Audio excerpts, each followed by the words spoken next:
आज आप लोग इनवर्स ट्रिग्नोमेट्री नो intensity of electric field due to uniform charging intensity of electric field due to uniform charging पर आप देखोगे तो यहां ध्यान से देखिएगा आप लोग।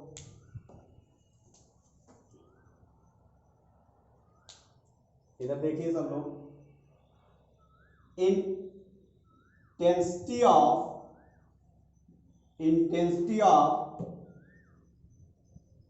Electric field due to uniform charge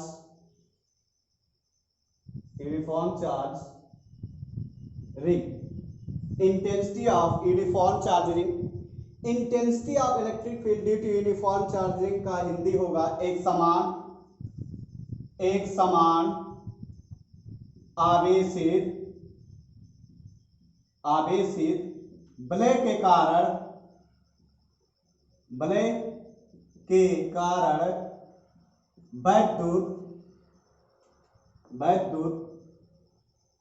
क्षेत्र की तीव्रता। एक समान आवेशित बलय के कारण वैद्युत क्षेत्र की तीव्रता, ये आपका क्या है heading. Intensity of electric field due to uniform charging एक समान आवेशित बलय के कारण वैद्युत क्षेत्र की तीव्रता।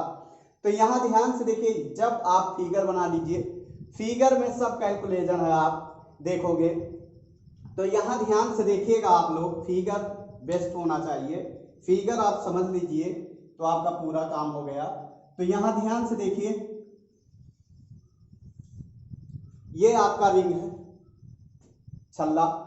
यहां ध्यान से देखिएगा, हमने कहा ये रिंग है इस पॉजिटिव चार्ज। इधर ध्यान से देखिएगा,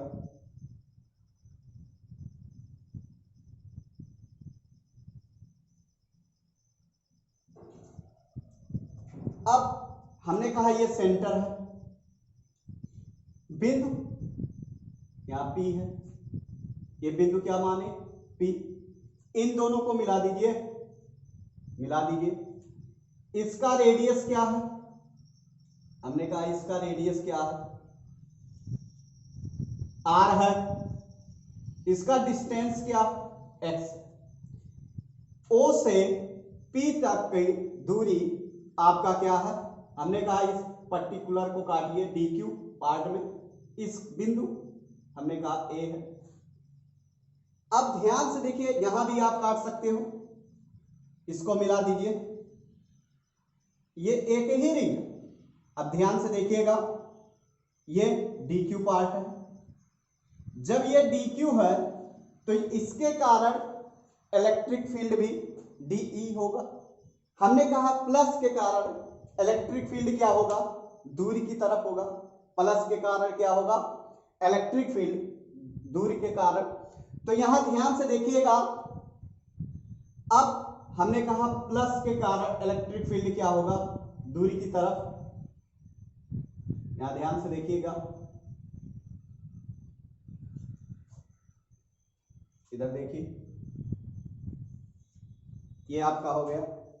अब हमने कहा ये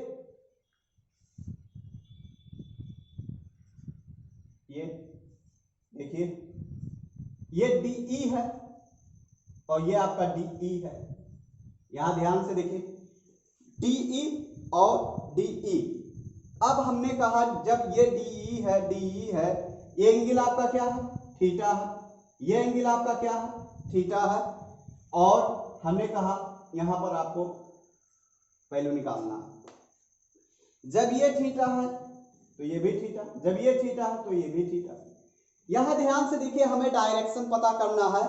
तो बताइए, यदि ये DE है तो इस पे लंब डाल दोगे तो ये हमने कहा x मानोगे, ये y मानोगे, तो पाइथागोरस प्रमेय से आप इसका डायरेक्शन निकाल सकते हो, कंपोनेंट निकाल सकते हो।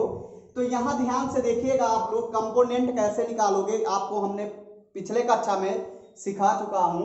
तो यहां ध्यान से देखिएगा आप लोग, हमने कहा जिधर एंगल होता है उधर कॉस होता है, और परपेंडिकुलर आपका जिधर एंगल है उधर क्या आता है कॉस थीटा और जो सामने पड़ता है या उसका लेंथ दिखाई देता है लंबाई वो साइन।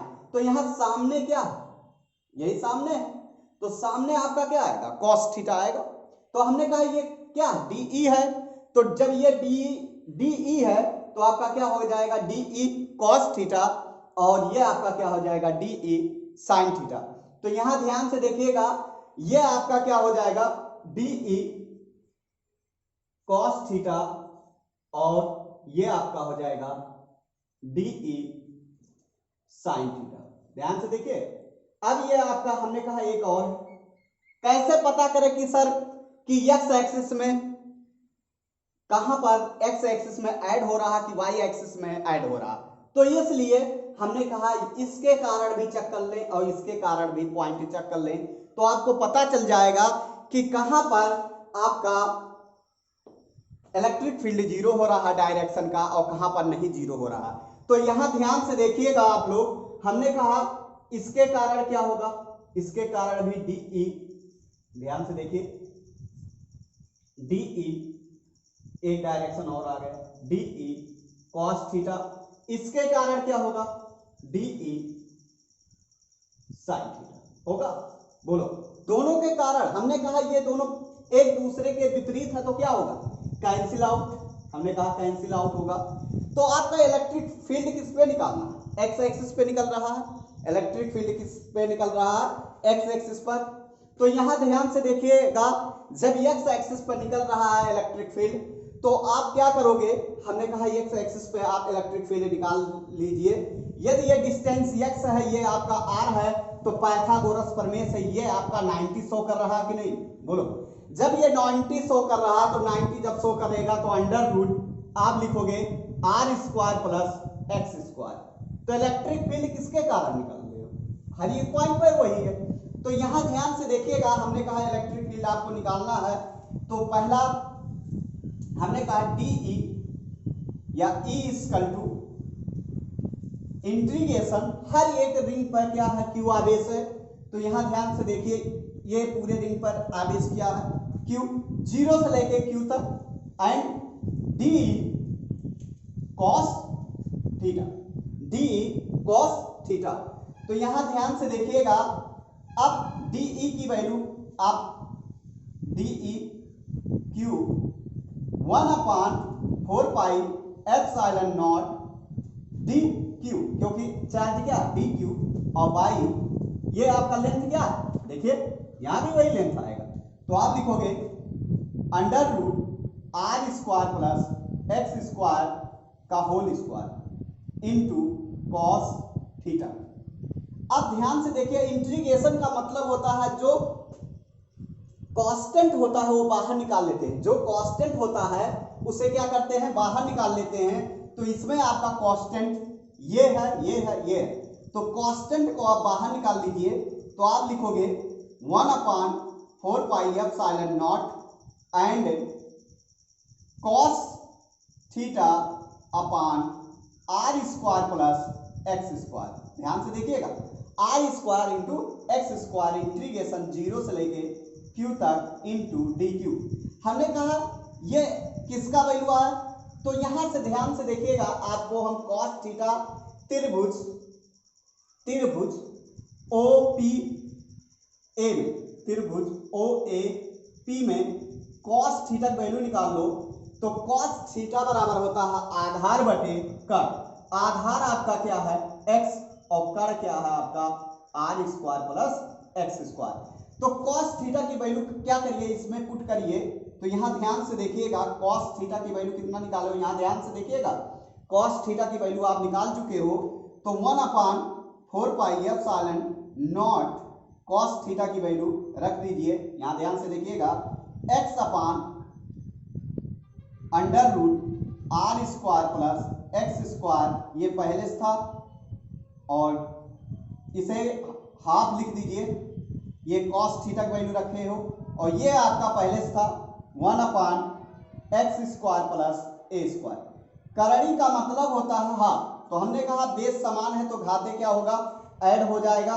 यहां ध्यान से देखिएगा डी क्यू का इंटीग्रेशन कोई पूछे आपसे क्या होता है, तो आप ध्यान से देखिएगा, फर्स्ट ईयर में पढ़े हो, डी क्यू का इंटीग्रेशन होता है क्यू, जीरो से लेके क्यू तक, एक बार अपर एक बार लोअर। क्यू में की जीरो घटाओगे क्या आएगा, क्यू ही आएगा। क्यू में की यदि जीरो को घटाओगे तो क्या आएगा, क्यू ही आएगा। तो यहां ध्यान से देखिएगा, हमने कहा 1/4 पाई एप्सिलॉन नॉट एक्स अपान, ये बेस समान है तो घाते क्या होगा, जुट जाएगा, तो r square plus x square, यहां ध्यान से देखिएगा 1/2 में 1 ऐड करोगे तो 3/2 हो जाएगा। तो यहां ध्यान से देखिए, ये आपका क्या बचेगा, क्यू, क्या बचेगा, q माइनस 0, तो आपका क्या होगा, q ही आएगा। तो यहां ध्यान से देखिएगा, इसका फॉर्मेट आपका क्या आया, उस चीज को ध्यान से देखिएगा, यहां ध्यान से देखिए, e इक्वल टू आ गया 1/4 pi epsilon not and x q और upon r square plus x square 3/2। अब आपका फिगर है, ये आपका फॉर्मेट प्रूव्ड हो गया। और ध्यान से देखिएगा, ये फॉर्मेट आपका प्रूव्ड हुआ। तो यहां ध्यान से देखिएगा, आप कैलकुलेशन में हमने कहा, अब ये फिगर देखिए, फिगर में केस आपका है, केस 2 है, एक मैक्स 3 केस है फॉर मैक्सिमम इंटेंसिटी के लिए, एंड पहला केस हमने कहा सेंटर पे बताइए सर क्या होगा इलेक्ट्रिक फील्ड, तो सेंटर पे आपका ऑलवेज इलेक्ट्रिक फील्ड शून्य होगा। कैसे, हमने कहा जब x डिस्टेंस नहीं है तो आपका क्या होगा सेंटर पर, यहां ध्यान से देखिए, जब x 0 हो गया तो आपका इलेक्ट्रिक फील्ड क्या होगा, 0 हो जाएगा। अब क्या कह रहा है कि x बहुत बड़ा है और r क्या है, बहुत छोटा है।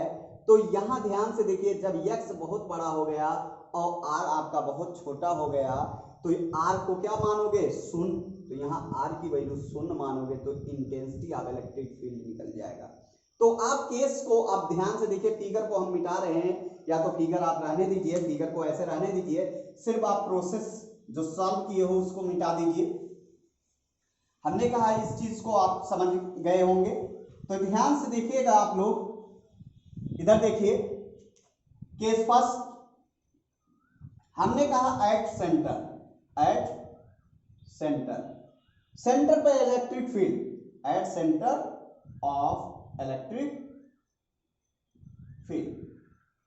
तो यहां ध्यान दीजिए, सेंटर पर इलेक्ट्रिक फील्ड क्या होगा, यहां ध्यान से देखिए, केंद्र पर वैद्युत क्षेत्र, तो केंद्र पर वैद्युत क्षेत्र ध्यान से देखिएगा, हमने कहा x की वैल्यू 0, x 0, तो E इक्वल टू आप फॉर्मेट निकाले हो 1/4 pi epsilon not, 1/4 pi epsilon not, x की वैल्यू 0 और गुणे q upon r square 0 and 3/2।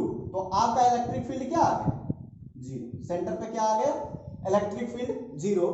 Centre पे आपका इलेक्ट्रिक फील्ड जब 0 आया, तो अब आप क्या करोगे, केस सेकंड, यदि आपका हमने कहा केंद्र पर इलेक्ट्रिक फील्ड 0 हुआ और P पॉइंट पर पूछा है इलेक्ट्रिक फील्ड, यदि हमने कहा R क्या है, बहुत छोटा है x से, R क्या है, बहुत छोटा है x से, तो यहां R की वैल्यू क्या हो जाएगा, नगण्य हो जाएगा। तो यहां ध्यान से देखिएगा, E equal to 1/4 pi epsilon not x into q upon 0 and x square 3/2। तो यहां इलेक्ट्रिक फील्ड आपका आ जाएगा E equal to 1/4 pi epsilon not,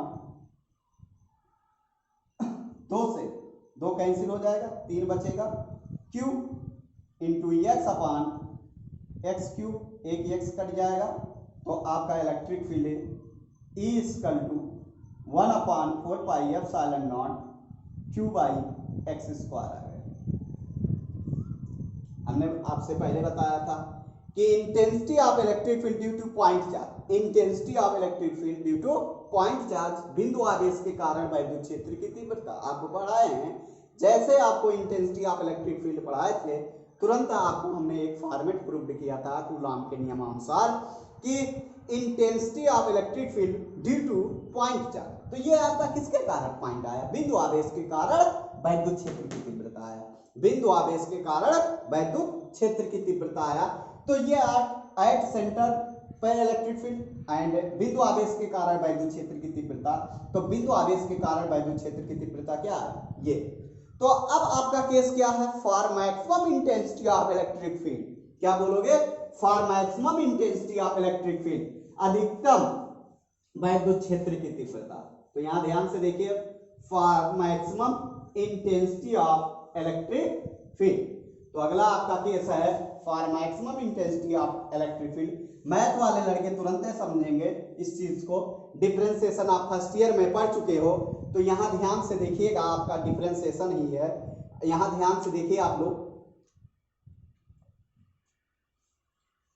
case आपका है ये केस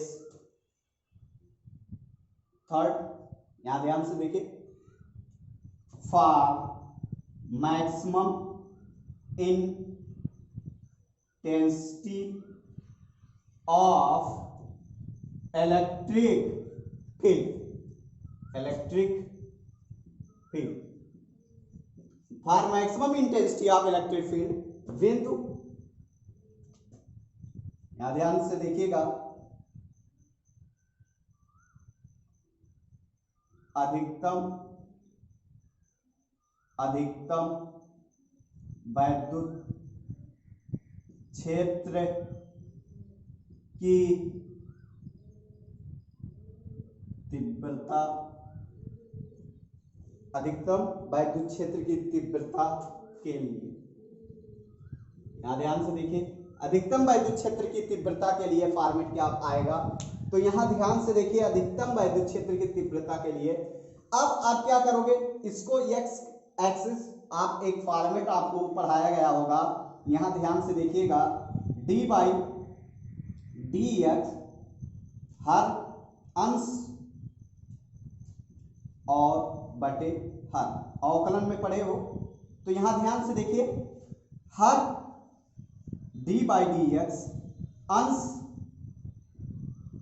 माइनस अंश डी बाई डी एक्स हर पढ़े हो, और बटे हर का वर्ग, यही आपका फॉर्मेट है, डिफरेंशिएशन अवकलन है।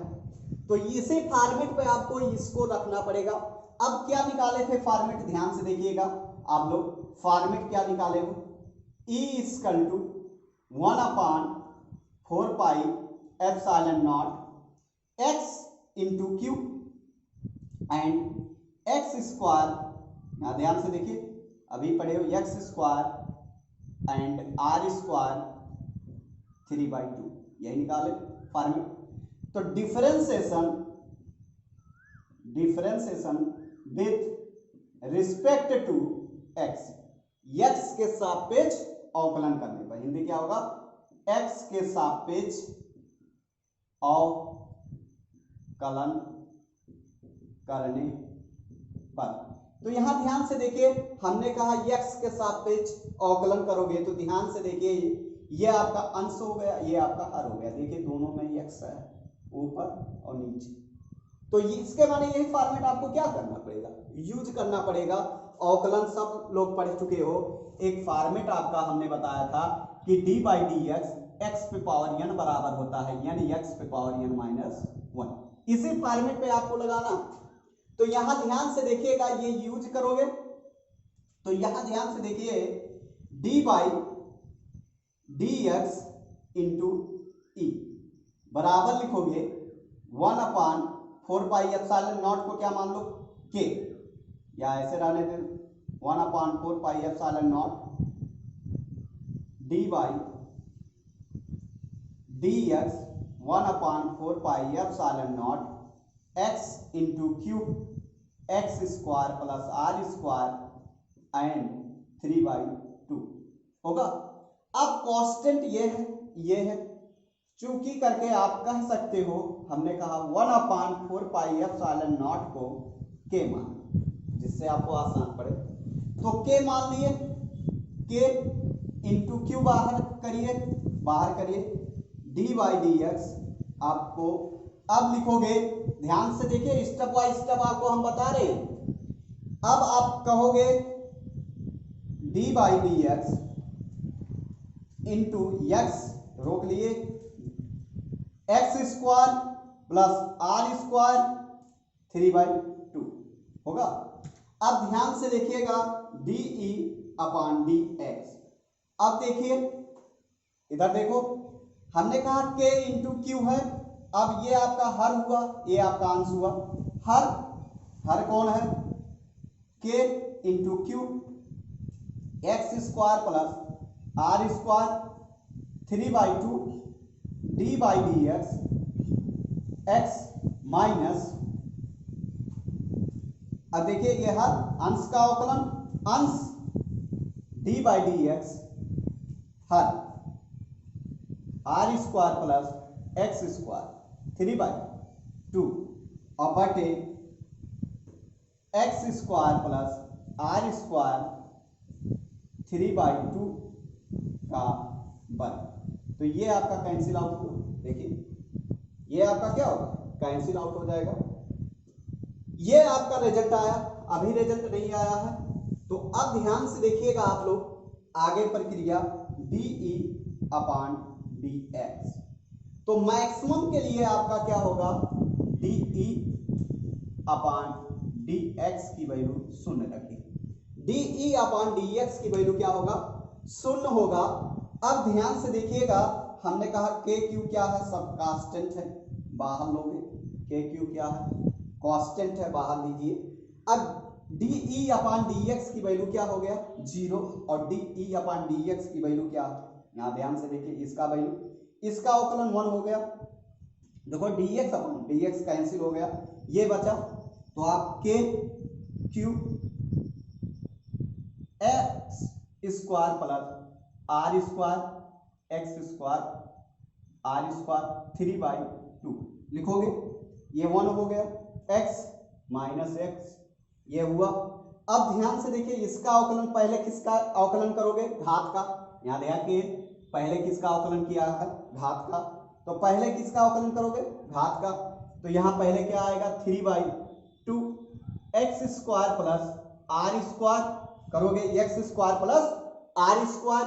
अब 3/, ये फॉर्मेट लगाइए, 3/2 - 1। अवकलन क्या कहता है? जब तक अवकलन हो करिए। तो अंदर देखिए एक्स स्क्वायर, इसका भी अवकलन होगा। तो D by d x into D by d x, इसका भी अवकलन बाकी है। देखिए यहाँ ध्यान से देखिएगा, इसका अवकलन अभी अंदर घात का कर लिए, अभी ये बाकी है। R square plus x square और बटे, और बराबर क्या करोगे? 0। और ये आपका क्या हुआ? R square plus x square cube. अब ध्यान से देखिएगा, हमने कहा कि ये आपका किसी भी संख्या में यदि इसको 0 में भाग दोगे तो क्या होगा? 0। और 0 में गुणा करोगे तो क्या होगा? 0। तो जो था उसे उधर भेज दीजिए, क्या हो गया? 0। तो ये आपका बचेगा, ध्यान से देखिए, x square plus r square 3/2 और ये आपका हो जाएगा माइनस। तो यहां ध्यान से देखिए, ये आप क्या करिए, 2 पार्ट में तोड़ लीजिए। हमने कहा था कि यदि एक बार करणी कर दो, 1/2 कर दो, एक बार 1 कर दोगे तो बेस समान होता है, तो घाते जुट जाता है, तो वो आपका क्या हो जाएगा? 3/2। तो यहां ध्यान से देखिएगा, r square plus x square क्या करोगे? 1/2, एक कोष्टक में, दूसरे कोष्टक में r square plus x square कर सकते हो। R square plus x square, देखिए बेस समान है तो घाते जुट जाएगा। तो 3/2 आएगा, मान में कोई अंतर आया? नहीं आया। तो यहां ध्यान से देखिएगा, अगला स्टेप माइनस आर माइनस 3/2 ये एक्स है, अभी एक्स आर स्क्वायर एलसीएम लो, 2 में की 3 में की 2 निकालोगे, क्या आएगा? 1/2 ही आएगा। X square plus r square 1/2। अब ध्यान से देखिए, कांस्टेंट का अवकलन क्या होता है? कांस्टेंट का अवकलन 0। तो यहां आर स्क्वायर का अवकलन करोगे 0 और इसका एक्स स्क्वायर का अवकलन क्या होगा? 2x। तो इधर देखिए 0 प्लस 2x, एक्स स्क्वायर का अवकलन क्या होगा 2x और बराबर 0। तो यहां ध्यान से देखिए अगला स्टेप r हमने कहा यहां दोनों में क्या कॉमन है, देखो कॉमन निकल गया, कॉमन को बाहर निकाल लीजिए, x square plus r square चाहे लिखो चाहे r square plus x square लिखो, एक्स स्क्वायर बचा प्लस आर स्क्वायर बचा एक ब्रैकेट में, ये आपका -3/2 और x, और ये आपका क्या है 2x, तो 2x तो आपका 2x स्क्वायर, x पहले से था, ये 2x का गुणा करोगे तो कितना हो जाएगा 2x स्क्वायर, तो इधर देखिए और बराबर क्या लिखोगे 0, इसको फिर डिवाइड करोगे क्या हो जाएगा 0, तो इधर देखिए x square plus r square minus 3x square बराबर 0, 2 से 2 कैंसिल हो जाएगा, तो आपका कितना इधर देखिए 3x स्क्वायर में कि x स्क्वायर निकालो कितना आएगा are square minus 2x square बराबर 0, एंड यहां ध्यान से देखिएगा हमने कहा आर स्क्वायर 2x स्क्वायर बराबर 0, तो इधर देखिए हमने कहा उधर ले जाइए, तो चाहे इसको उधर ले जाओ, तो आर स्क्वायर बराबर 2x स्क्वायर आर अथवा भाग दो, तो x स्क्वायर बराबर आर स्क्वायर बाई 2, तो ये आपका क्या हो जाएगा रिजल्ट, यहाँ ध्यान से देखिएगा आपका रिजल्ट मेन रिजल्ट ये आया, ध्यान से देखिएगा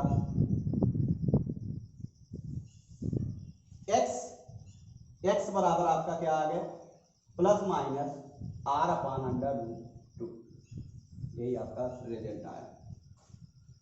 फॉर मैक्सिमम के लिए इंटेंसिटी, तो for maximum intensity of electric field के लिए आपका डिस्टेंस जो आया वो क्या आया कि x बराबर प्लस माइनस r/√2, तो यहां ध्यान से देखिए ये किसके लिए आया for maximum intensity of electric field, इतना तो आपको करना पड़ेगा, यदि अधिकतम के लिए वैल्यू कोई पूछे तो x बराबर प्लस माइनस r/√2, यही आपका आता है। तो यहां ध्यान से देखिएगा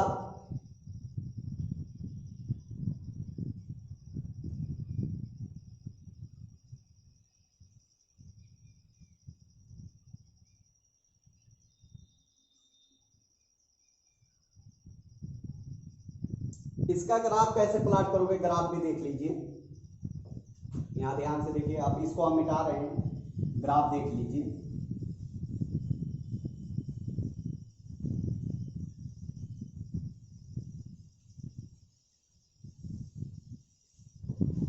इधर देखिए आप 3 वैल्यू निकाले हो, यहां ध्यान से देखिए ये आपका पॉइंट होगा x बराबर कितना आया r/√2, यही है, तो यहां ध्यान से देखिए एक बार स्टेट मिलेगा आपका, क्या मिलेगा स्टेट, क्योंकि x की वैल्यू रखोगे तो x की वैल्यू आपका स्टेट पहले मिलेगा, और पुनः क्या कर रहा फिर डिक्रीज कर रहा, क्या कर रहा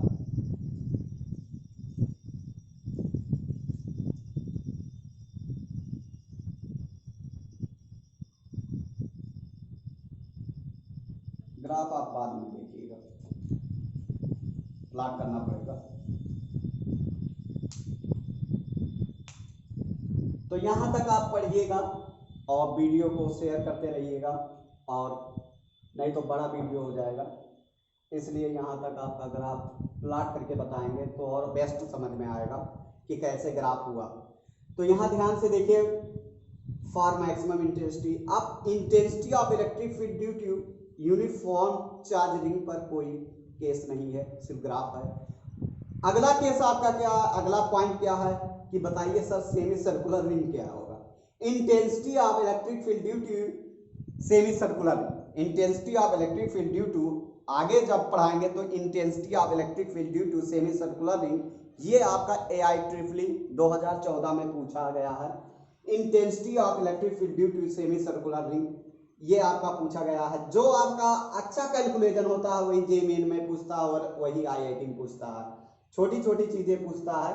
तो यहाँ ध्यान से देखिए पहले ये बोर्ड में था, अब बोर्ड में नहीं है शायद, अब बोर्ड में निकाल दिया गया, पहले था, लेकिन एनसीईआरटी पैटर्न है तो आप पढ़ते रहिए, सब कुछ पढ़ते रहिए, आगे आपका काम आएगा, आपको कोई चीज़ मैं नहीं छोड़ूंगा।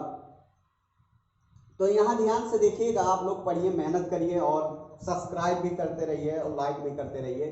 टीचर का उम्मीद इसी पे होता है, जब लड़का लाइक या सब्सक्राइब करता है तो बहुत अच्छा पढ़ाता है। तो यहाँ ध्यान से देखिएगा, आप जिस तरह टीचर मेहनत करता है आप भी मेहनत करिए, लिख लिख कर पढ़िए तो और बेस्ट होगा, यही आपसे रिक्वेस्ट है। ध्यान से सुनिएगा, आज आपका वीडियो यहीं तक होगा, तो आगे आप वीडियो को शेयर करते रहिए और लाइक करते रहिए।